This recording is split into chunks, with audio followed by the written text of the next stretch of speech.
Hello കൂട്ടുകാരെ, ഇതാണ് നമ്മളെ മാവ്. കേട്ടോ, ഇത് കഴിഞ്ഞ പ്രാവശ്യം നമ്മളിതിമേ രണ്ട് വെറൈറ്റി ചെയ്തിരുന്നു. അതിൻ്റെ പഴയ ഫോട്ടോ ഞാൻ കാണിച്ചു തരാം ഇതിൽ കേട്ടോ. ഇവിടെയാണ് നമ്മൾ ചെയ്തിരുന്നത് കേട്ടോ. ഇതിപ്പോൾ നമ്മളെ സാധാ ഒരു നാട്ടുമാവാണ്. ഇതിപ്പോൾ കഴിഞ്ഞ പ്രാവശ്യം ചെയ്തതാണ്. ഇത് കണ്ടോ, അത്രയും വലുതായി കണ്ടോ.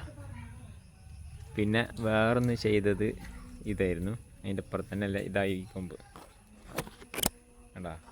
ഇതിപ്പോൾ സെറ്റായി ഇവിടെ അങ്ങനെ. ഇതും വലുതായി അത്യാവശ്യം ഇതായി. ഇനിയിപ്പോൾ ഇത് ഇൻഷാ അല്ലാ ഈ വർഷം കായ്ക്കും, പൂടാൻ സാധ്യത കൂടുതലാണ്. നമ്മൾ കായ്ക്കണ മാവിൻ്റെ അടുത്ത് ചെയ്താണ്. ഇനിയിപ്പോൾ ഇതിൻ്റെ മുകളിൽ ഞാൻ അവിടെ ഒന്ന് ചെയ്തിട്ടുണ്ട്, രണ്ടെണ്ണം കണ്ടോ. അത് വേറൊരു വെറൈറ്റിയാണ്. പിന്നെ നമ്മൾ ഈ മാവ് നിൽക്കുന്നത് നമ്മളെ മൂവാണ്ടൻ മാവാണ്. അങ്ങനെ അതിൻ്റെ പഴയ ഫോട്ടോ അതിൽ വെക്കുന്നുണ്ട്. അപ്പോൾ പുതിയ വീഡിയോ ആയിട്ട് വീണ്ടും കാണാം.